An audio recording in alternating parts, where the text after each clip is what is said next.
Olá, amigos do JP Sem Fronteiras. Desta feita, nós estamos às margens da Laguna dos Patos, esse manancial extraordinário de água doce do Brasil. Nós gravamos aqui em São Lourenço uma entrevista com o ferreiro, o senhor Olídio Miller, que preparou, a meu pedido, um marcador de gado. Me perguntaram, numa agropecuária lindeira, próxima do lugar em que ele reside, me perguntaram quem podia fazer esse serviço. O rapaz me disse, nós temos um verdadeiro ícone, um mito aqui em São Lourenço. Então eu procurei e pedi a ele que executasse o serviço. Mas como percebi que ele era um homem eivado, cheio de simplicidade e de autenticidade, eu decidi gravar uma entrevista com ele e é o que vocês verão como resultado desse trabalho. Portanto, eu dedico a todos aqueles que, como eu, admiram a simplicidade e a autenticidade dos homens. Um abraço. Tremado assim, aí dois L assim, e R aí. É Miller, forte, não é Mila, é Miller. Né? Olídio Miller. Olídio Miller. O teu M aqui, mas aí o tremado, aí tem que botar direitinho ali, aqui. Ó. Essa marca aí, ó. Seu Lírio, o senhor está aqui há quantos anos, seu Lírio? Eu vim com 2 dias de nascido de Pelotas para cá, pequenininho. E aí como meu pai era campeiro, e o meu avô era ferreiro, ainda conheci bem vovô. Aí já morreu velho, com 90 anos, 90 e tantos anos, ficou pro meu tio. Então eu não tinha nada a ver com ferraria. Como nós éramos 6 irmãos e o pai não tinha dinheiro para nos dar, assim, dava para roupa e coisa assim, mas não para vício. Fumar nunca fumei. Então jogava para jogar um joguinho de carta. Então os caras mandavam nós cortar lenha, puxar folhas, bater malho. E os dois somos ferreiros, 2 irmãos. E aprendemos. O senhor tem hoje quantos anos, seu Lírio? Eu tenho 78, eu sou de 41. Então aí eu ajudava aqui, mas ajudava o pai em camperiada, no campo, né? Quer dizer, cuidava a cavalo também, parilheiro, eu era jockey de carreira e o meu irmão também. O senhor era jockey de carreira? Jockey de carreira, era famoso porque... Não como meu irmão, desfazendo meu irmão, pode até ele passar daí um pouco, tem 80 e poucos anos. Eu tinha muita coragem, eu não tinha medo, eu levava tombo, caía. Então cavalo que outros guri na minha época, com 11 anos, 12 anos, tinha medo de montar, botavam uma badana com chumbo, 20 e tantos quilos de chumbo. Então eu corri em vários lugares, eu não parava em casa. Eu não estudei no colégio porque um vinha me buscar de Morredondo, Camacuã, passando Pelotas, onde tinha pencas longe que era para montar assim. Guri, a fama pegou, era pela coragem, não tinha medo. Os cavalos voavam para cima e eu dava de pau ainda. Seu Lírio, tinha que colocar peso para completar o peso mínimo. Mínimo do jockey. Chegaram a botar uma badana com 25 quilos de chumbo. Então nós pedimos emprestado, aí tinha uma casa forte, a Casa Hermes, aí uma badana, um cavalo, um putranco muito lindo. Como eu trabalhava o putranco, eu que trabalhava ele, e o cavalo estava acostumado comigo, iam buscar jockey, era uma penca muito grande. Na época que até mataram uma onça pintada na colônia aí, os alemãos, não sei quantos alemãos, ela estava lá em cima da árvore, tinha comido um porco, e os alemães atiraram e tinha uma exposição lá onde é a caixa d'água agora. Tinha 20 e tantos putranco, uma penca sem reserva de putranco. E antes disso, por acaso, eu era meio safado, briguei com um rapaz aí por causa de cardial. Ele tinha me roubado um cardial. E eu descobri que ele tinha, nessa agarremos no pau e eu tirei o cardial dele. Ficou passado um dia, eu fui buscar as vacas lá num campo, 2 gurijotes. E ele começou a me atirar pedra. Saiu de uma venda lá e começou, pedra em pedra. Pedra em pedra em mim. E uma hora veio um tijolão grande assim, eu saí fora. Eu digo, esse cara vai matar. Montei numa égua. O nome dele era Sarita, tem uma égua preta. E ele vinha vindo, comendo bala, e eu meti a égua por cima, mas meti pra valer. E a égua embrulhou ele assim, ó. E eu olhei assim, vi que ele estava roxo, morto. E eu fui lá num amigo nosso, que fazia bala ele tinha as formas assim, como é que era o nome das balas? Não interessa. Aí disse, senhor Alfredo, dei uma peixada no rapaz ali, e eu acho que o rapaz está meio mal. Bah, o senhor Alfredo estava com avental. Saiu ligeiro, por sorte um vizinho nosso aqui, o Vício Vargas, foi visitar um tio dele, que estava bem perto de onde eu dei a peixada no rapaz. Ali, uma caminhonetezinha modelo A, o Alfredo Baleiro veio falar pro Vício Vargas, que era vizinho nosso aqui. Olha, o Lídio peixou num rapaz ali. Fechou como se fosse um acidente, né? Não, eu dei uma peixada de a cavalo. Sim. Eu dei uma peixada nele de a cavalo. Sim, mas pros outros... Eu toquei a égua por cima. Sim, mas pros outros o senhor disse que tinha sido um acidente. Eu fui lá e disse, Alfredo, olha, peixei de a cavalo, empurrei a égua por cima. Ele estava me atirando pedra. Tá. O Vício Vargas, como era vizinho aqui, e eu cravei a pata e vim embora, deixei vaca, deixei tudo. Eu vi que a coisa era feia. Já com 12 anos, 13 anos. O Vício trouxe na época que era só 3 médicos. Dr. Pio, Dr. Vidal e Dr. Moro. O Vício Vargas, como o pai dele era compadre nosso aqui, o pai dele era tudo de casa aqui, pertinho aqui, a mesma casa aí, seu Cris Vargas. O Vício fazendo força para atender o rapaz, disse, não tem que atender. O rapaz está desmaiado, o rapaz está mal. Mas ele sobreviveu, tem que levar ele para Pelotas o quanto antes, senão aqui não tem recurso. Os 3 médicos, nenhum quis atender. Deram ali parece uma injeçãozinha ali, mas não tinha o que fazer. Ele ficou 18 dias na UTI. E aí que estava o problema. Comprava terreno, perigava até comprar uma casa, era muito dinheiro. Então se reuniu a turma toda e me deram uma nota de 1.200 reais. Dinheiro, uma nota de 1.000, assim, a parceria deram para mim, eu era pequeno, vim te dar pro pai o dinheiro. E na mesma hora, na cancha mesmo lá, eu lancei para ele, olha aqui, pai, aquele troço que tem que pagar lá, paga lá, aquilo tudo lá e vai sobrar dinheiro. Foi uma coisa assim incrível. Que aconteceu, que o pai ia pedir dinheiro emprestado, porque o cara não saía daqui com a nota e tinha que liberar o rapaz lá e estava correndo. Se não liberasse ele lá, ele ia para Porto Alegre. Aí nós tínhamos que buscar ele, pagar em Porto Alegre. E naquele meio tempo surge a penca, sem reserva, e eu pequeno, e me bota em cima, porque eu era uma uva mesmo, eu era de cavalo mesmo. O cavalo voava para cima. Seu Lírio, me conte uma coisa, o seu pai era campeador? Meu pai era campeiro. Campeiro. Meu pai era campeiro, Henrique Miller. Tinha um matador aqui, e o matador, ele era o campeiro do matador. Ele era o campeiro, saía, porque era assim, todos os anos tinha que mudar o gerente do matador. Todos os anos tinha que mudar, mas o campeiro não mudava. O campeiro não mudava. Sempre ficava Henrique Miller. Então, na época, ele tinha autorização de comprar gado. Ele ia nos lugares e comprava. Então ele ganhava dinheiro, porque nesse meio tempo que ele ia olhar aquele gado bonito para matar, tinha algum refúgio no campo, algum animal com o olho pisado, ou com a pata, um animal ferido, um animal que não tinha condição. Então, o meu pai vendia para o Salame e para Pelotas. Juntava 4, 5, 8, 10 animais. Ali que ele nos criou, bem dizer, folgado, com aquela compra daqueles animais que tinha defeito, e avisava lá, vinha um caminhãozinho de Pelotas, e ele comprava barato, e vendia quase pelo dobro aqueles animais, para o Salame e para Pelotas. Então é umas coisas... Seu Lírio, me conte uma coisa, aquela história que o senhor me dizia do circo, como é que era a questão do circo? O circo era assim, né? E isso bem dizer, os primeiros circos, eu também era novo, imagina, 68 anos, né? Há 50 anos atrás.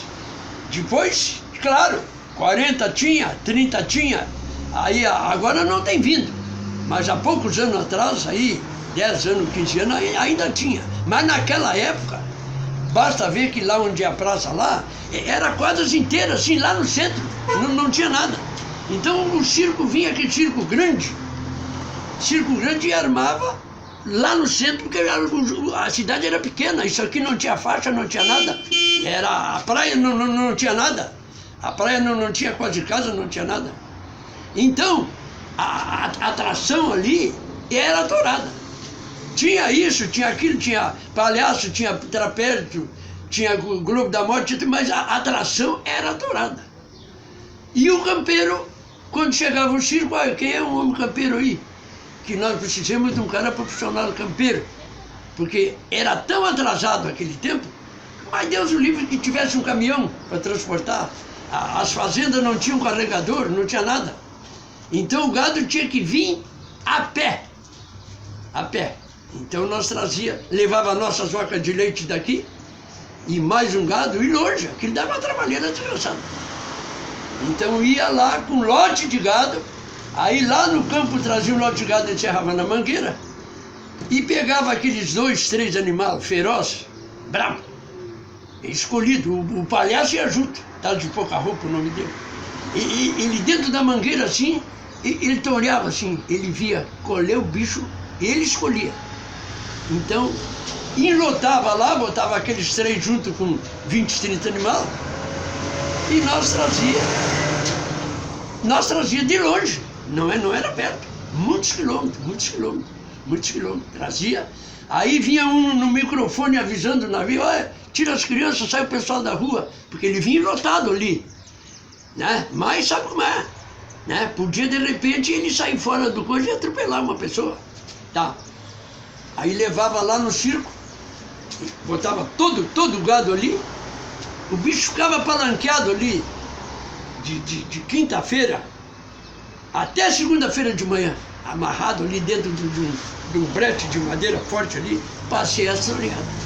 Então eu olhava, largava, aquele bicho vinha do campo lá, né? E aí só davam água ali, a toreada era uma loucura.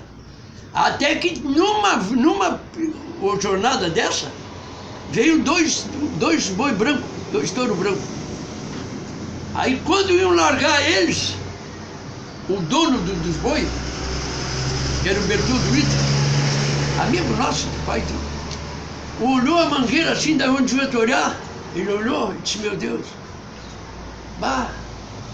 Aí ele comparando com a mangueira dele, que era pau quadrado, eu também conhecia, era pequeno, conhecia, com arame branco grosso, assim, uma mangueira enorme, ele viu aquilo ali e disse, mas meu Deus, esse boi é capaz de largar aí e levantar isso pro ar aí.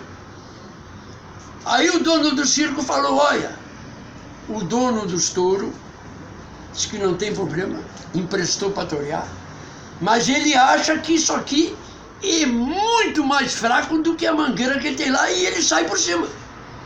Eles dão um voo e saem por cima. Perguntaram pro povo o que o povo achava. Eu sentado lá da minha mãe, Gurizote, pai da Isabela também. Olha, a maioria, não, larga o boi, vão torear, larga o boi. Mas a maioria já foi saindo. Ó. Que o homem disse, olha, os touros são meus, a mangueira é maior que isso aqui, e quando eles querem sair, eles saem. Tá, aí ficou a minoria ficou menos gente. Aí ele então resolveu a não ter aquela toreada. Então prometeu nota função que dava quase todas as noites. Falhava acho que segunda, dava sábado e domingo, segunda não dava quarta. Então aquele ingresso da próxima tourada seria mais barato para eu compensar aquela gente que não viram a tourada. Porque muitos saíram não gostando, queriam a tourada. Marcelírio, mas a tourada, como é que funcionava a tourada? Tourada é como se vê na televisão, a mesma tourada. Mas com pano? É a mesma tourada, com pano, a mesma coisa, aquele pano vermelho. E aí tinha um palhação grandão com palha de arroz, um baita palhação. Aquilo todo dava nele, derrubava, ele levantava ele, não tinha problema. É a mesma tourada, boi feroz. Mas chegava a matar o bicho? Não. Aí não matava. Aí não era só de era brincadeira.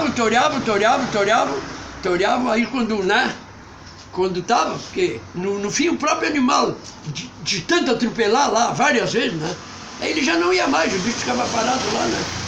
Aí então, tirava aquele e às vezes eram 3. Fim de semana traziam 3. Dia de semana assim, eram 2. Às vezes traziam vaca também, não era só touro. Umas vacas brancas e boas, mas uma fera. Tinha um negrinho que era do circo. Negrinho danado, ele ficava dentro de um túnel, desse túnel branco, grosso. E a vaca estava assim, dentro daquela arena assim, e ele batia a palma assim, e a vaca se botava nele, porque ele estava uma parte de fora do corpo, aí ele ficava dentro do túnel, ela estava no túnel, e o túnel virava, mas ele ficava dentro do túnel. E ele não tinha problema, aí levantava o túnel, e ele ficava de novo. Então aquilo o pessoal gostava demais. Seu Lírio, estamos percorrendo aqui a sua ferraria.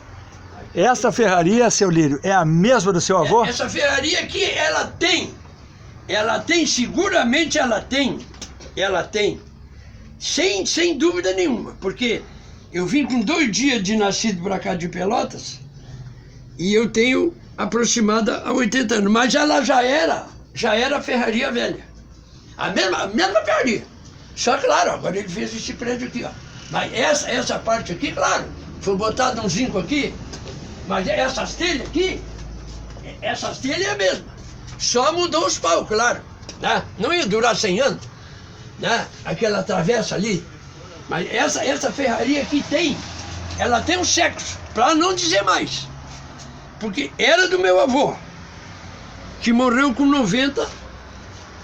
mais de 90 anos, tá? Aí ficou pro tio Oscar, né? Então quer dizer que, né, que quando eu era pequeno, que nasci e vim para cá, já era do meu avô, talvez 15, 20 anos, né? Não tem conta como errar, não tem conta como errar. E aí a gente era novo, já o tio Oscar já era velho também, com 60 e tantos anos, quase 70, teve um montão de anos depois que morreu o vovô Luiz, ficou pro meu tio Oscar. Então, nós pequenos, ela tem, e esses mirila aqui, por exemplo, esse aqui, não as outras, esse aqui e o torno, e esse mirila aqui não é do tempo do vovô, aí foi o tio Oscar que comprou, mas ele tem seguramente esses mirila aqui, 40 anos aqui. Seu Lírio, me diga uma coisa. O cara que chegou aqui para botar o isolamento blindado, ele ficou impressionado. Parece um troço de ouro enrolado assim, ó. Não é esse fiozinho agora que rebenta, que tudo aqui, ó. Aí, ó. Uma máquina medonha. Aí só. Uma máquina medonha. Ó. Esse mirilo aí. Seu Lírio, me conte uma coisa. O que era produzido aqui na ferraria? Fazia assim, ó. Era assim, ó. Uma carroça nova por semana. Porque tinha 5 a 6 empregados, sempre. Caras, tudo ferreiro que sabia de trabalhar. Então tinha 2 forjas daquela ali, como tem até hoje, e 2 bigornas. Mas ali tinha uma máquina de furar, não tinha como agora aqui, ó. Era tudo puxado, esquentado tudo com uma forja. É uma forja de couro, né? Então ela tem uma abertura embaixo, então entra o ar e aí aquilo fechava assim com a borracha. Então tinha um pau comprido assim, parece uma lança de carroça, chegava a gastar o pau na ponta das mãos da gente puxar. Tinha que puxar. Então fazia eixo de carroça, eixo desse ferro aqui, ó. Desse ferro aqui, desse aqui. Então tinha que esquentar ele e bater ele, para ele formar a buzina que entra, né? Então, aí tinha que bater, preparar ele, tudo certinho ali. E a madeira tinha 2 profissionais na colônia, que eram os Neutzle e o Otto Grip. Então a gente encomendava a madeira, mas vinha assim as rodas prontinhas, sem ferragem, claro, tudo de madeira. Vinha tudo os encaixes certinho. Então fazia praticamente, se não era uma semana, 10 dias. Tinha um cara que ganhava dinheiro aí, porque ele pegava aqui e comprava. Ele era quase um comprador, mas ele comprava e revendia. E aí tinha também aquela mesa de ferro que está ali, tinha um serralheiro separado. Aqui tinha um serralheiro e um ajudantezinho, fazia aqueles portão, janela de ferro, fazia tudo também. E ferrava muito cavalo. Até hoje eu ferro. Eu por exemplo, fui o maior ferrador aí, porque esse cavalo de cabanha, que concorre ao Freio de Ouro, em Porto Alegre, não tinha ferreiro, era só eu e meu irmão. Nós serrávamos as cabanhas, tudo, nós serrávamos os cavalos. E aí tinha um problema. Na época que eu bebia. Eu bebi 50 anos de cerveja. Bebi 50 anos de cerveja. Então era assim, ó. Ninguém deles sabia, porque eu tinha um Fuquinha novo. Eu levava uma dúzia de cerveja numa caixa de isopor, ferrava um cavalo de cabanha, ia lá adiante, lá, como se fosse urinar, e botava na caneca de alumínio e vinha ferrar outro cavalo. Passava o dia inteiro ferrando os cavalos e o dia inteiro tomando cerveja. Almoçava, claro, almoçava. Mas nunca, em 20, 30 anos, mais ferrando os cavalos de cabanha, nenhum deles descobriram que eu ferrava os cavalos. Se não tomava, não ferrava, porque aí a mão fazia assim o cravo. Você pegava o cravo e fazia assim, ó. E a ferramenta é a mesma. Turquesa de ferrar, ó. Mas aí pegava o cravo assim, ó. Pegava o cravo assim e fazia assim, ó. A cerveja que a mão parava. Tinha que ferrar um cavalo, quando muito 2, ia lá. Se eles descobrissem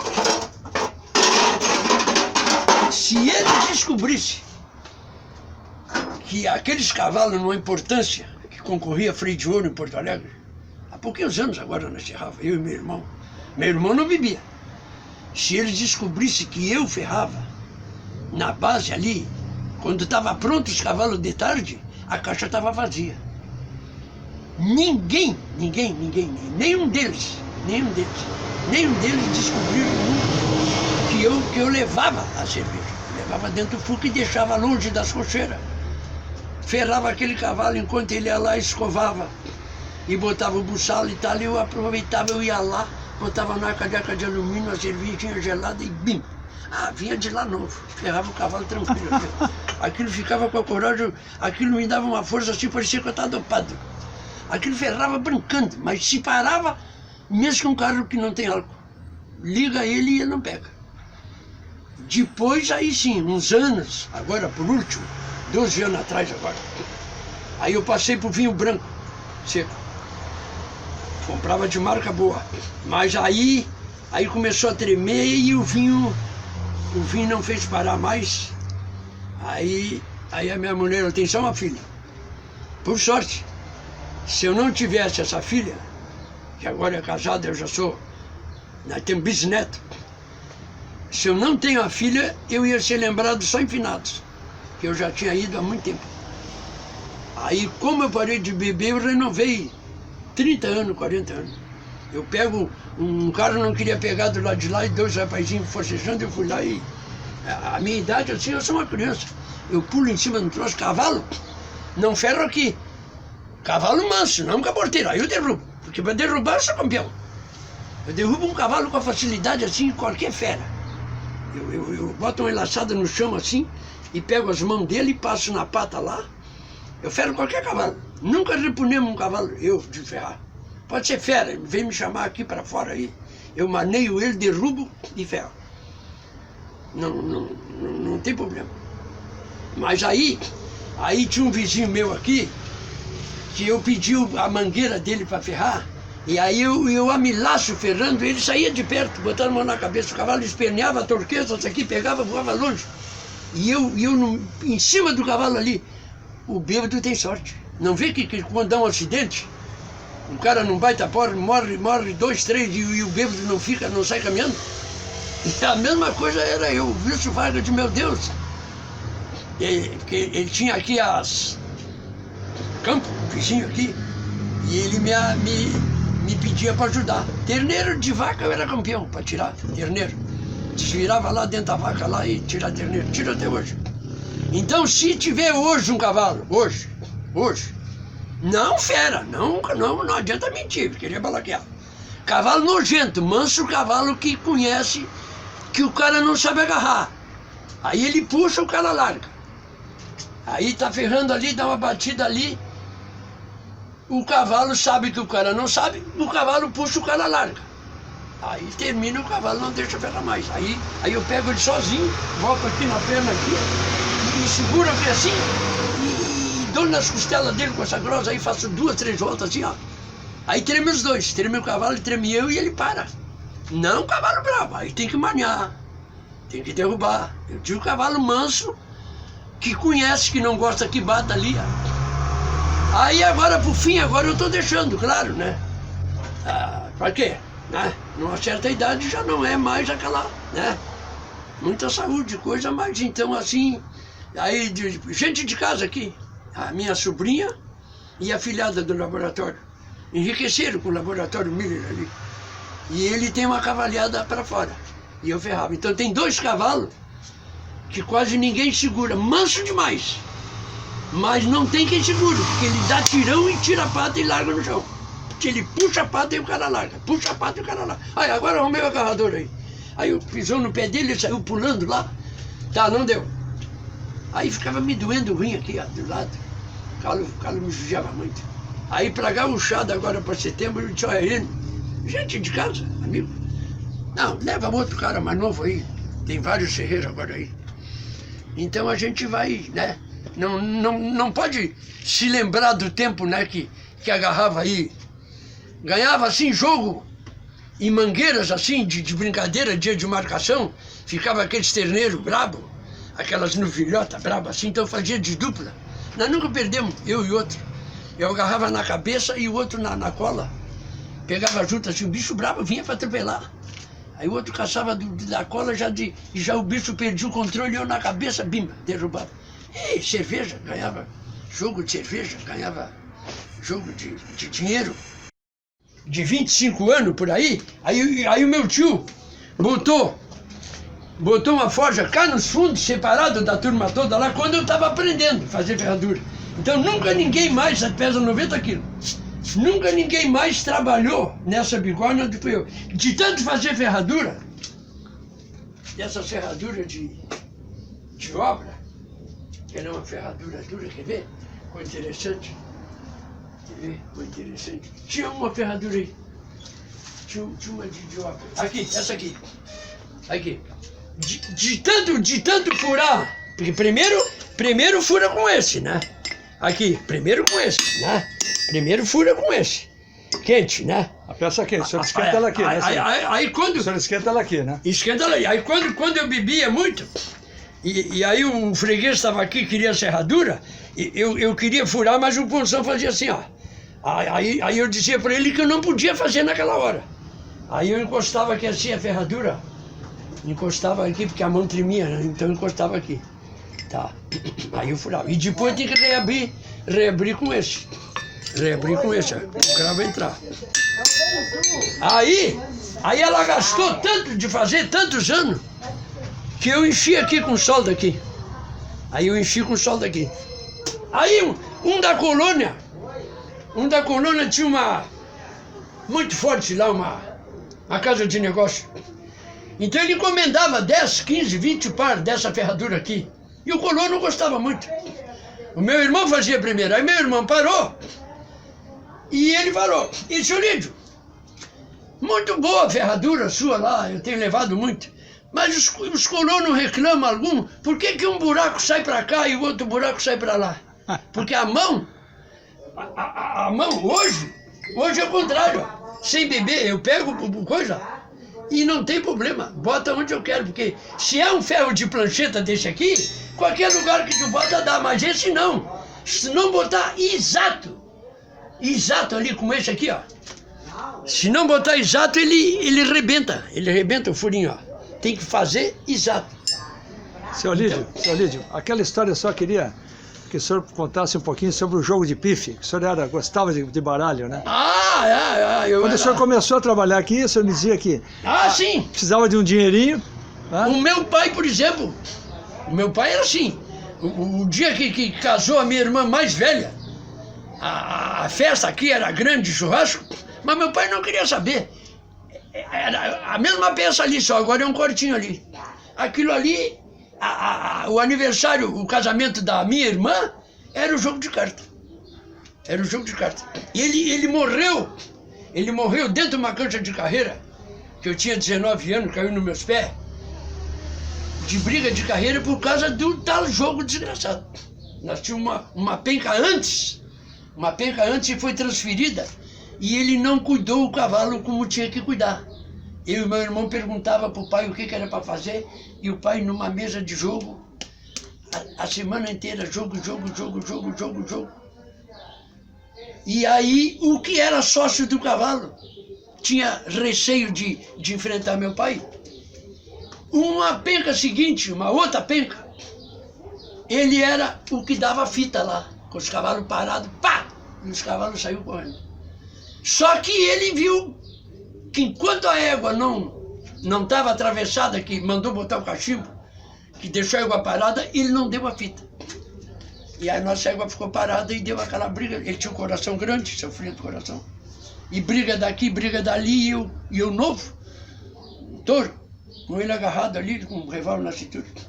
Se eu tivesse largado ele lá, talvez era... Mas eu não sabia que ele ia morrer.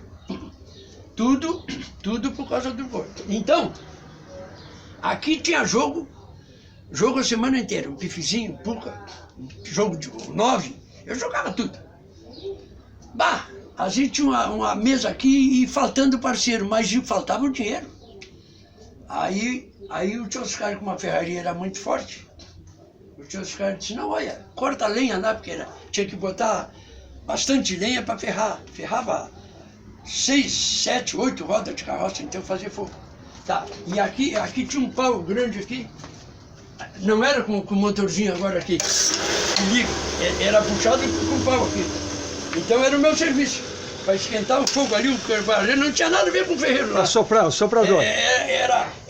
Porque era uma forja grande com couro, e embaixo tem uma abertura assim, então entra o ar, é bem bolado. Sim, aqui. Era um fole, né? O forja, o forja. Então aí, os dois gostavam de jogo, mas nós não tínhamos, o pai não tinha para dar.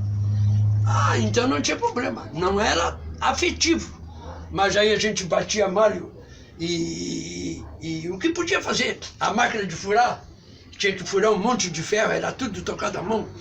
Então aí dava ali, por exemplo, não dava o dia todo, mas dava meio-dia né? Num dia dava meio, por exemplo. Aí no fim da semana, o tio Oscar largava o dinheirinho em ferraria forte. Mas aí, fim de semana não tinha problema. Era assim, ó, a nota de 2, era uma notinha pequena, azul, assim. A de 5, aí quem tinha uma de 20, às vezes os caras davam 20. Era uma nota vermelha, assim, com aquele cabo, assim, a nota de 20. Aí era muito dinheiro. Quem tinha aqui, né, para jogar assim, com 5 pila, 7 pila, já quebrava o galho, mas às vezes trabalhava mais. E coisa assim, os caras davam 20 para cada um, uma notona de 20. Chegava ali, 20, jogava frouxo.